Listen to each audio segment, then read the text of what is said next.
The laughter came first, sharp and careless, echoing through the school auditorium like it had been invited.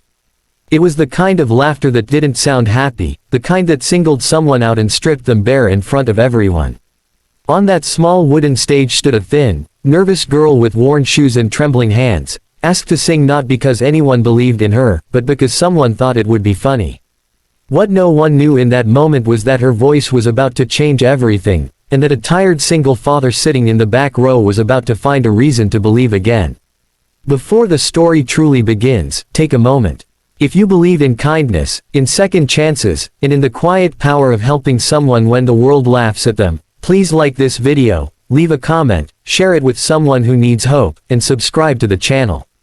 Your support keeps stories like this alive. The single dad's name was Daniel, a man whose life had slowly narrowed into responsibilities and survival.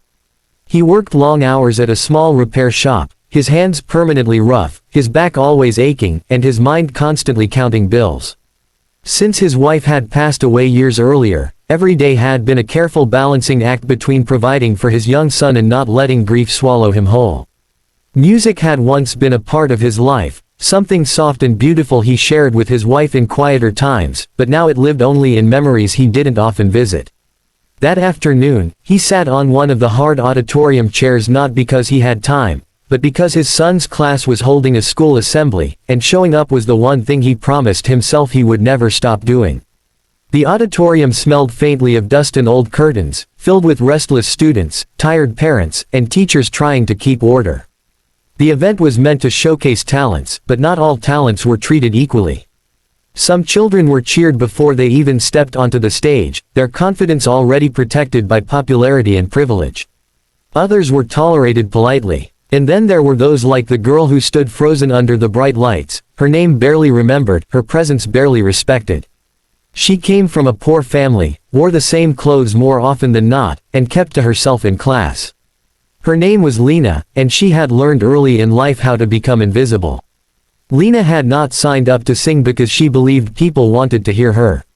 She had been nudged forward by whispers, by mocking encouragement, by classmates who thought her nervousness would be entertaining. Singing, for Lena, was something she did quietly at home when the world felt heavy, when her small room felt too silent, when her worries needed somewhere to go. It was never something she imagined sharing under judgmental eyes. Standing there now, her throat felt tight, her heart pounded, and the laughter cutting through the room made her feel smaller than she already did. Daniel noticed her before most people did, not because he knew her, but because he recognized the posture. He recognized the way her shoulders curved inward, the way her eyes searched the room for something safe.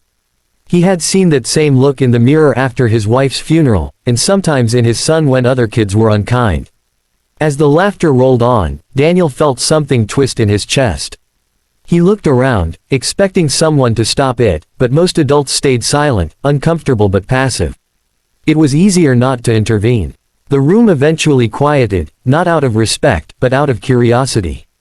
Lena stood still for a moment longer, breathing shallowly, gathering something from deep inside herself. She closed her eyes, not to escape, but to survive the moment. When she finally opened her mouth to sing, it wasn't loud at first. It was soft, almost fragile, like a whisper carried on air. A few people leaned back, unimpressed, ready to dismiss it as expected. Then something shifted. Her voice grew steadier, richer, filled with an emotion that didn't belong to a child who had known so little kindness. It carried sadness without bitterness, hope without naivety, and strength without anger. The sound filled the auditorium, reaching places silence had lived for too long. The laughter died completely. Whispers stopped. Even the restless students became still. Lena's voice wasn't perfect in a technical sense, but it was honest, and honesty has a way of demanding attention. Daniel sat forward in his seat, his breath caught somewhere between surprise and recognition. The music stirred something he had buried, something tender and aching. He wasn't the only one. Teachers exchanged glances. Parents lowered their phones. Students who had smirked moments earlier now watched with wide eyes. Lena sang as if the room no longer existed, as if this was her only chance to be heard, and she was pouring everything she had into it. As the final note faded, there was a brief, fragile silence. It lasted just long enough for Lena to wonder if she had failed. Then the applause came, hesitant at first, then growing louder, fuller, until it filled the room completely. People stood without realizing they were standing. The same hands that had clapped out of politeness before now clapped with something closer to awe. Lena opened her eyes, stunned, unsure if the sound was meant for her. Daniel felt tears blur his vision, and he didn't bother wiping them away. In that moment, he wasn't just watching a girl sing. He was watching someone reclaim space the world had tried to deny her. He thought of all the times he had wanted someone to see him, to understand the weight he carried. He thought of how easily a small act of belief could change a life. After the assembly ended, the crowd slowly dispersed, buzzing with conversation, replaying the performance in excited tones. Lena stood near the stage, unsure of where to go next, overwhelmed by attention she had never expected. Compliments came awkwardly, some sincere, some guilt-ridden.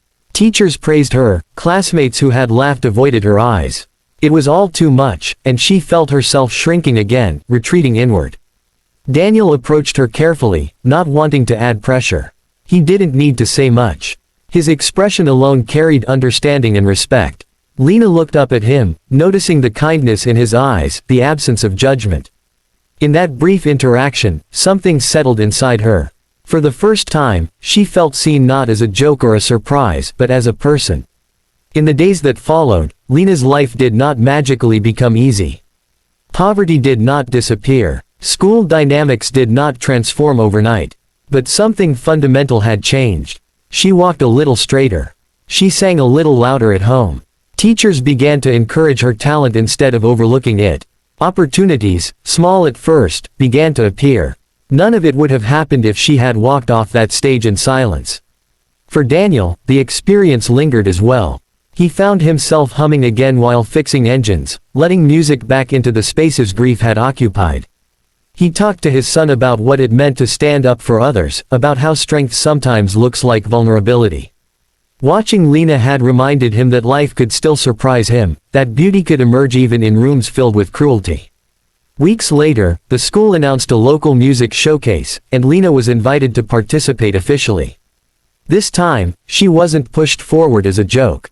She was asked because someone believed she belonged there. Daniel attended again, sitting in the same back row, clapping just as hard, his heart just as full. When Lena sang, her voice was still powerful, but now it carried confidence, too. As the applause echoed once more, Daniel realized that sometimes the smallest moments, choosing to show up, choosing to care, choosing not to laugh when others do, can ripple outward in ways we never expect. Lena's voice had stunned a room, but her courage had done something even greater. It had reminded people of their humanity. If this story touched your heart even a little, if it reminded you of someone who needs encouragement or of a moment when kindness changed your life, please take a second to like this video, share it, and subscribe to the channel. Your engagement helps spread stories that matter.